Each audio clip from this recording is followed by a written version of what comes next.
a poder dar la noticia de que si el presupuesto se aprueba, como está y como se aprobó en diputados, vamos a tener un Instituto Nacional de la Discapacidad que va a apostar además a la participación de las personas con discapacidad y de sus organizaciones en la construcción de la política. Esto es Bien, y llegó el invitado del día de hoy. Es un gusto recibir en la mesa de buscadores a Ope Pasquet, que hace pocos días volvió a ocupar su banca como legislador, en este caso como senador, en un hecho que fue histórico y simbólico, Ope, para argumentar para lo que después fue finalmente la legislación de la ley de muerte digna. A ti te tuvo este tema como punta de lanza en el quinquenio pasado, fuiste quien puso el tema en el tapete y de algún modo, bueno, se frustró, no se llegó a los votos en esa ocasión. Ahora con algunas modificaciones se aprueba en este periodo legislativo. ¿Qué significa para ti que se haya aprobado esta ley? Bueno, ante todo, muchas gracias por la invitación, es un gusto estar acá con ustedes. Y bueno, realmente la sanción de la ley es una gran satisfacción porque trabajamos en esto durante mucho tiempo y con mucha convicción, ¿no? 5 años, ¿no? Y sí, desde el anterior proyecto. El proyecto inicial fue presentado en marzo del 2020, el 11 de marzo, y bueno, demoró, pero finalmente salió. Y bueno, y en esto trabajó gente de todos los partidos, nadie tiene el monopolio de esto, no es una visión partidaria ni ideológica, es gente que comparte una visión en cuanto a que la dignidad de la persona necesita de manera indispensable la libertad de la persona, sin libertad no hay dignidad, y esa libertad para conducir la propia vida, la de cada uno, digo, yo no tengo derecho a imponerle mi idea de la vida al de al lado, pero la mía sí, la mía la quiero dirigir yo y eso llega hasta el último momento de la vida, que es la muerte. Entonces, eso fue lo que finalmente se impuso y es una satisfacción que haya sido así. Bien. Ope, me da la impresión que mucha gente puede perderse los detalles. ¿Qué cambió del proyecto de ley que presentaste tú en marzo de 2020 a este que finalmente es aprobado? Bueno, en la naturaleza del proyecto. Nosotros presentamos un proyecto en marzo del 2020, luego el Frente Amplio presentó otro proyecto en diciembre del 2021. A principios del 2022 fusionamos los dos proyectos, se llevó eso a votación en octubre del 2022 y ahí en sala hubo legisladores, algunos colorados y otros blancos, que propusieron modificaciones de último momento y se incorporaron también para que el proyecto tuviera el mayor respaldo posible. Diputados lo aprobó en octubre de 2022. Por 59 votos, si no recuerdo mal, o sea, una mayoría clara. Y después en el Senado no es que se votó en contra, es que no se llegó a tratar. Eso quedó en las carpetas de la Comisión de Salud, que nunca lo informó, lo tuvo desde octubre del 2022 hasta el fin de la legislatura pasada, es decir, hasta el fin del 2024, y nunca se expidió, por eso no se llegó a votar. En esta legislatura se retomó el trabajo, hubo algunos cambios. Yo diría que el más importante de los cuales fue propuesto por el Partido Independiente, que consiste en que si los dos médicos que deben actuar en el procedimiento no se ponen de acuerdo, la decisión final la toma una junta de 3 integrantes, un psiquiatra, un especialista en la enfermedad de que se trata y un tercero. Y bueno, yo creo que lo más importante es eso, después son cuestiones absolutamente menores, pero en sustancia lo que se aprueba ahora es básicamente lo mismo que había aprobado diputados en octubre del 2022. Porque se había en algún momento cuestionado detalles en la redacción, como por ejemplo un dolor insoportable. Y los críticos decían, ¿qué es un dolor insoportable? Para mí puede ser una cosa. Sí, claro. Se ajustaron esos detalles. El sufrimiento insoportable, que está así en la ley, es lo que siente la persona. ¿Quién le puede decir a otro, no, mira, vos podés soportar un poco más todavía, yo te tengo fe, aguantá que podés? ¿Quién puede decir eso? Claro. Es la persona la que dice si soporta o no soporta. Pero ahora se habla de daño irreversible también, ¿no? No. El artículo segundo, que es el que define las hipótesis en las cuales es de aplicación la ley, se refiere a etapa terminal de una enfermedad incurable e irreversible. A eso me refería yo. Etapa terminal de una enfermedad incurable o irreversible, o patologías o condiciones de salud incurables e irreversibles que produzcan un sufrimiento insoportable, en todos los casos con grave y progresivo deterioro de la calidad de vida. Esas son las hipótesis. que contemplan tanto, digamos, en los casos, llamémoslo clásicos, ¿no? Por ejemplo, el cáncer, la persona se está muriendo de cáncer, es incurable, es irreversible, la persona sufre, eso es clarísimo, y puede estar en un momento que haya coincidencia en que es una etapa terminal. El concepto de terminal, me dicen los médicos que está en discusión ahora, pero bueno, es el mismo concepto que utilizó en su momento la ley de voluntad anticipada y así se ha mantenido. ELA, que es también. un caso que de hecho Fernando Sureda es uno de los principales, ¿cómo decirlo? Mentores, no de la ley, pero sí quien pedía a gritos que se legislara al respecto. Exactamente, yo empecé a trabajar en esto a partir de la llamada de Fernando Sureda. Claro. Yo lo conocía porque teníamos amigos comunes, salió de ahí. Ahora, la otra hipótesis, es decir, patologías o condiciones de salud incurables e irreversibles, no tiene que ver con la etapa terminal de algo, pero es igualmente indispensable tener una previsión así en la ley, porque comprende casos como el de uno que a mí me ha conmovido especialmente, que es el de este muchacho Pablo Canepa, que tiene una enfermedad en el cerebelo que los médicos no saben qué es. El asunto es que este hombre tiene 39 años y de los 35 que está postrado en la cama, no se puede mover, nada puede mover. Lo atiende la madre que tiene 75 años. Sí. Entonces, parte del problema es que no se sabe cuándo termina esto, o sea...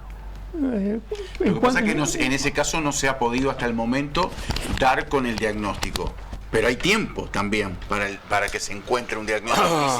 Y entonces cuando se encuentre, capaz que fue demasiado tarde porque se aplicó en él el hecho de la muerte digna. Sí, pero no hay nadie que tenga una certeza para decirle, mira, en 6 meses va a haber un diagnóstico, va a haber una cura, que todavía, porque además del diagnóstico hay que encontrar la cura, ¿verdad? Lo sé. Entonces recordemos un caso similar, que fue el de aquel marinero español, Ramón San Pedro, que tuvo un accidente cuando tenía 25 años de edad, se pasó 30 años cuadripléjico y sin poder moverse en una cama, lo pasaban de la cama a la silla, de la silla a la cama, y él pedía por favor que lo mataran, que anticiparan su muerte.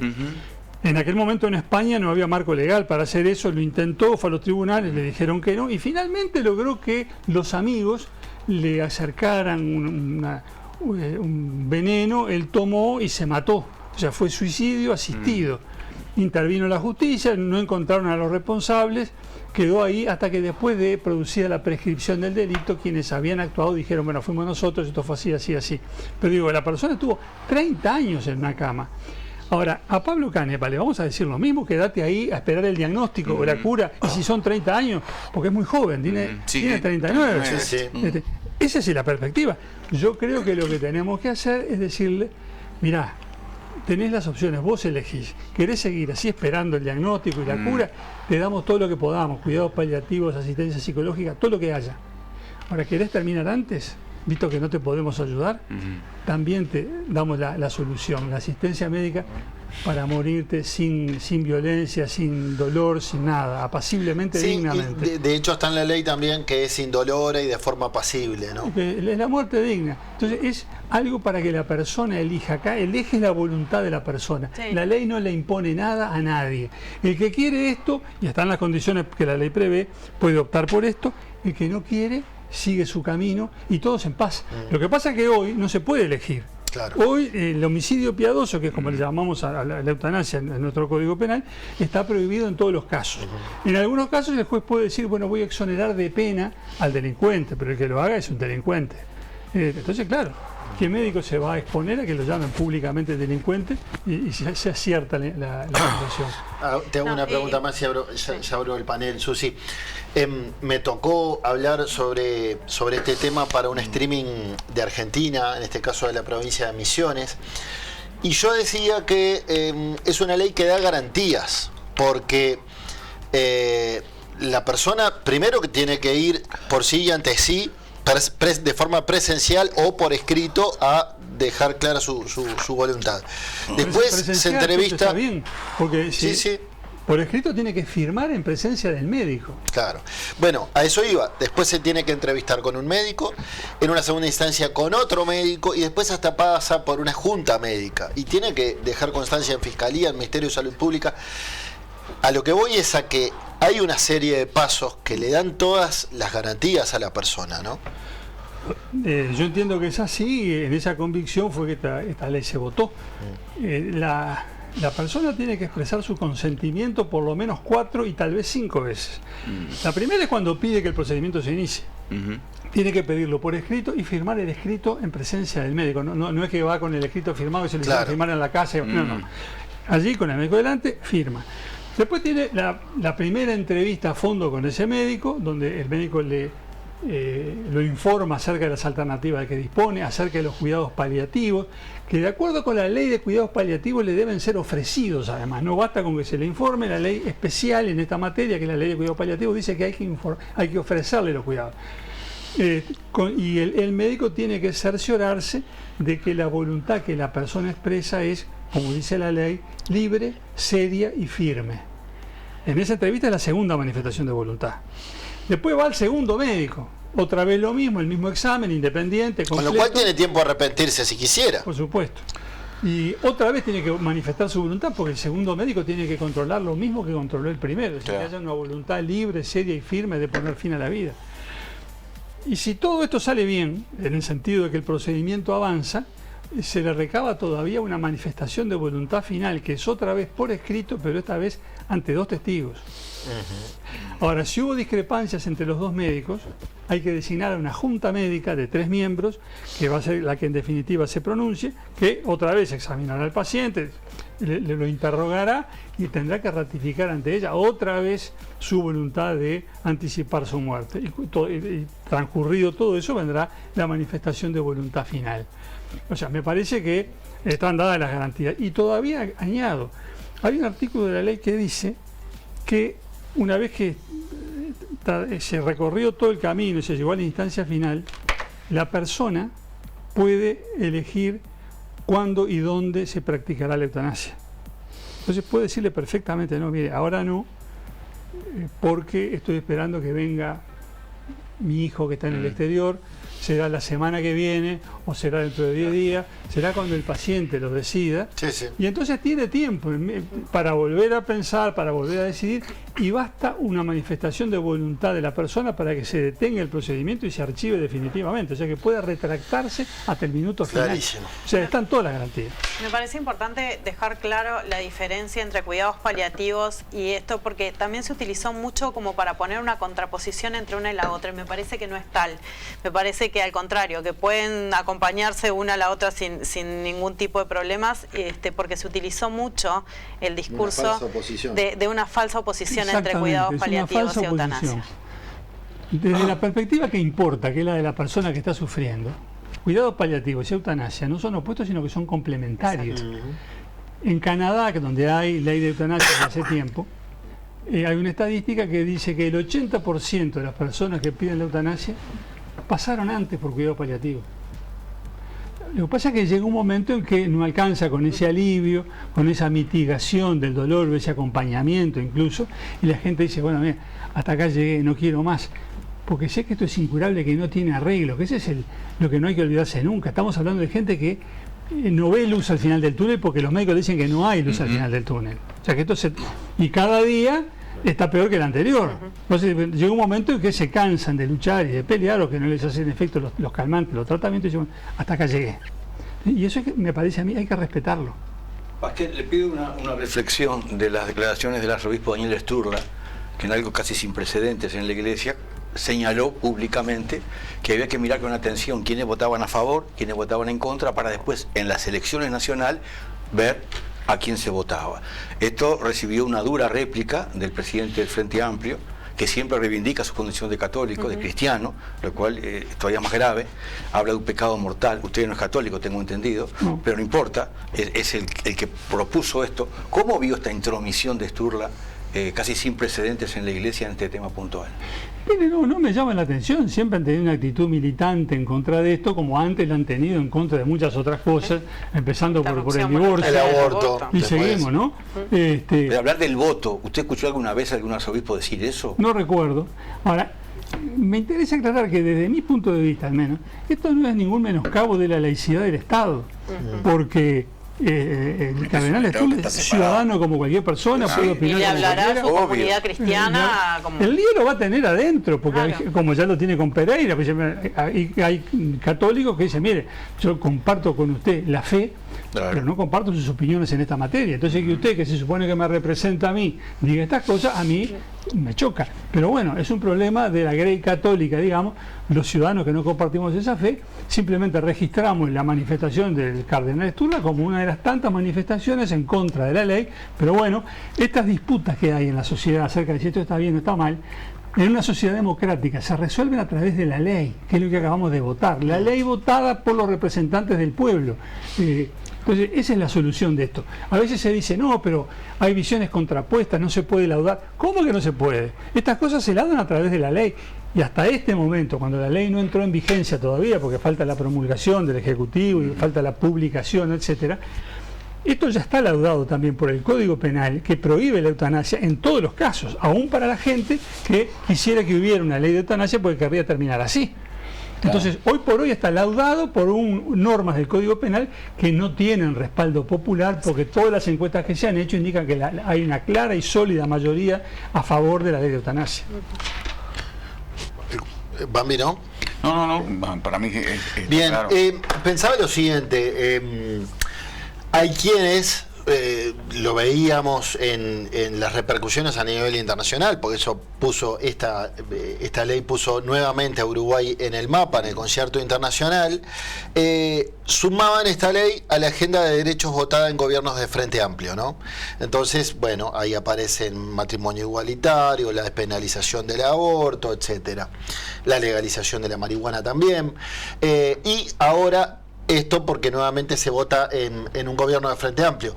Pero en realidad hay instancias de un legislador colorado quien puso el tema en el tapete, y si no fuera por 2 colorados y una senadora blanca no se hubiera accedido a los votos. ¿Tenés algún dilema con esto, con que los aplausos se los lleve la izquierda por este tema? Absolutamente ninguno. Yo insisto, siempre lo vi desde una perspectiva no partidaria. Yo nunca invoqué en esto al Partido Colorado ni al vallismo. Me parece que es una postura filosófica que yo sé que la comparto con otra gente que está en el Frente y con otra gente que está en el Partido Nacional o en el Partido Independiente. Entonces, pero el Frente votó en masa, ¿no? Sí, perfecto. O sea, pueden sentirse, acompañan, se ve que filosóficamente están afines a esta idea. me parece bárbaro, lo aplaudo, y eso contribuyó decisivamente a la sanción de la ley. Pero insisto, yo no creo que esto tenga una perspectiva partidaria. Cada cual llega a estas conclusiones, digamos, por distintos caminos. Yo siento que al haber promovido esto y al haberlo apoyado y trabajado y haber votado al final por la sanción de la ley, estoy absolutamente en línea con el vallismo tal como yo lo entiendo. Creo que esto es el vallismo de don Pepe llevado a este tema. Pero esa es mi convicción personal. No me impide en absoluto coincidir con otros ciudadanos que lo votaron desde otra perspectiva, llegando al mismo punto por otras vertientes ideológicas o políticas. Porque al final lo que nos une es la concepción filosófica. ¿Vivir es un derecho o es una obligación, una especie de condena, y que hay que seguir hasta que llegue la muerte natural, pase lo que pase, sufra lo que sufra, me pase lo que me pase? Bueno, no. Los que pensamos que vivir es un derecho y no una condena impuesta por sentencia inapelable, estamos de acuerdo y votamos esto, y bueno, estamos en distintos partidos, fenómeno. Eso le da una base de sustentación más amplia a todo esto. ¿Hoy estás haciendo política? No. Yo me jubilé, tengo 69 años. Pero uno no se jubila de político. No, sigue el interés, pero el interés se mantiene, pero no la militancia activa de todos estos años, que han sido unos cuantos, ¿no? Hoy mi responsabilidad más seria es cuidar a mi nieto, que tiene 8 meses y 2 dientes. ¿Puedo preguntar por qué se retiró de la política partidaria? Mire, porque llegué a los 69 años y me parecía que no era una edad para volver a ser diputado. La Cámara de Diputados me parece a mí que es la Cámara joven, donde está la gente que empieza su carrera, que tiene una proyección política por delante, que obviamente no es mi caso. Y para llegar al Senado, bueno, no me parecía políticamente viable. Igual, lo acompañé a Robert Silva, que me pidió que lo acompañara, lo hice, y quedé como suplente de él, y por eso entré el otro día, pero yo sabía perfectamente de antemano que eso no no iba a salir una segunda banca de esa lista. Claro. Así que bueno, lo que empieza llega un momento que termina y así lo tomé con naturalidad, digamos. ¿Y cómo ves al Partido Colorado desde afuera? Con Andrés Ojeda, un hombre joven, como secretario general del partido, de hecho sucede a Julio María Sanguinetti, esas disputas de liderazgo con Pedro Bordaberry, ¿ves un partido con vigor, con salud? Bueno, yo sobre esto prefiero no decir nada porque Bueno, como no estoy adentro de la cancha. Esa es una respuesta. Coincido con Pablo. Bueno. ¿Estás en la cancha? No estoy dentro de la cancha, lo miro afuera y les deseo el mayor éxito a todos los que están trabajando en este momento. Listo. Es una respuesta clarísima. Muy bien. Ope Paquete, entonces, ex dirigente del Partido Colorado. Gracias por esta charla. Con muchísimo Buscadores. gusto. Muy bien. ¿Con qué vamos? Nos vamos a dar una vuelta por Canelones. Mira. Nunca fue tan fácil ponerse al día con la contribución inmobiliaria en Canelones. Convenios sin multas ni recargos y hasta en 60 cuotas según el padrón. Desde agosto, un plan pensado para que todas las personas puedan acceder. Agéndate por el 1828 o ingresa en imcanelones.gov.uy para más información. Esta es tu oportunidad de ponerte al día. Canelones avanza con la gente. La marca más elegida por los uruguayos para mudarse. Todos los servicios en un solo lugar. TT Mudanzas. Mudanzas, elevaciones, servicios para el hogar, armado, desarmado de muebles, desinstalación e instalación de artefactos y aires acondicionados. TT, todos los servicios en un solo lugar. Embalaje profesional, insumos para mudanzas en nuestra tienda. Métete en tt.com.uy o seguinos en Instagram, tt_mudanzas. TT Mudanza, Beto te soluciona todo. La misión de Lubrax es ofrecer tecnología y alto rendimiento a conductores e industrias de todo el país, impulsando la evolución del sector. Prepárate para una experiencia Lubrax aún más innovadora, conectada con el futuro. Es tiempo de Lubrax y todos los productos los encontrás en los principales distribuidores y puntos de venta de todo el país y en las más de 100 estaciones Action desplegadas a nivel nacional.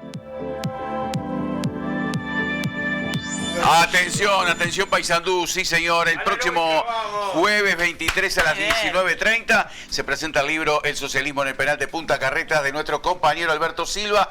Va a ser en el aula magna de la Casa de la Universidad. Participa el periodista y escritor Carlos Caillabet y cierra el encuentro el grupo que arrancará en Paysandú, Tanto Man. ¿Qué te parece? Es el próximo jueves, el jueves de esta semana. Inmenso honor, Tanto Man, ese tiempo que estaba tocando, se juntan, viajan desde la capital a la Heroica, donde ellos arrancaron para cerrar la presentación que va a ser allí en el aula magna de la Casa de la Universidad en la Heroica. Me siento muy honrado con esta distinción. Muy bien. Bueno, acá algunos mensajes, el 066 dice, no habría sido mejor, no hubiera sido mejor haber hecho un plebiscito para ver la decisión de todos los uruguayos en vez de un pequeño grupo que representa a la ciudadanía, pero tiene sus propios intereses. Esto lo dice el 066. Bueno, es atendible el planteo del 066. ¿Por qué? Porque se trata de un tema tan Muy delicado, filosófico. tan filosófico, exactamente, con aristas filosóficas, religiosas, de creencias personales, Morales, de un que, montón de... que es de esos contados temas que si se hubiera plebiscitado no me hubiese parecido mal. No, a mí también estoy de acuerdo. Por otro lado, los representantes justamente los pusimos nosotros allí También. y nos representan. Y ¿no? tampoco es para estar usando todo el tiempo instrumentos de democracia Se hacen directa, tantos ¿no? plebiscitos al Pero santo cohete. Que lo valía. Este tema era un tema que bien polémico, que El podría aborto haber es sido- otro. Sí, por supuesto. Claro. por Son dos supuesto. temas tan delicados Ahora, que si la gente hubiera... Hoy dijiste una cosa que me parece súper interesante. La agenda de derechos, en su gran mayoría, Ajá. ¿no? En su gran mayoría. Y son temas que si son polémicos, son temas que son complejos, que tienen muchas connotaciones, pero también son temas que han sido acompañados por legisladores de todos los partidos. Todos los temas. No en unanimidad, por supuesto, porque claramente dan para una discusión importante por todas las aristas que competen, pero sí que legisladores de todos los partidos han levantado su mano para votar estas cosas. Yo estoy de acuerdo que es un tema muy delicado y que quizá uno de los los instrumentos de democracia directa hubiera sido bueno. Sí. Pero también celebro que todo el paquete de la agenda de derechos históricamente haya sido votado por legisladores de varios partidos y no solamente de un solo partido. Pero vos sabés que los aplausos se los lleva el gobierno de turno. Y no me parece justo. No es justo. ¿Y sabés por qué no me parece justo? Porque los legisladores muchas veces que votan en soledad en algún partido que mayoritariamente vota otra cosa, también tienen una lucha interna muy importante en la que... Cierta valentía. Pero no solo valentía, en la que dan el debate hacia la interna de sus partidos y ponen el tema sobre la mesa y lo no discuten. se plegan a disciplinas partidarias. Y no se plegan a disciplinas partidarias, que en varios partidos existen casos contadísimos, pero en otros es más normal. Y sin embargo tienen la valentía de votar en contra. Tengo a Tomás. Un titular nada más, que dale. me quedé pensando, es la segunda vez aquí en esta mesa de buscadores que es brava la política, que alguien reconoce que se apartó de la política. Recordaba a Mónica Botero, candidata a la vicepresidencia por el Partido Independiente, su anuncio de que renunciaba a la política, al Partido Independiente, fue acá, en Buscadores, la primera vez que lo dijo. Y creo que ahora es la primera vez que Ope Pasquet dice públicamente que también deja la actividad política.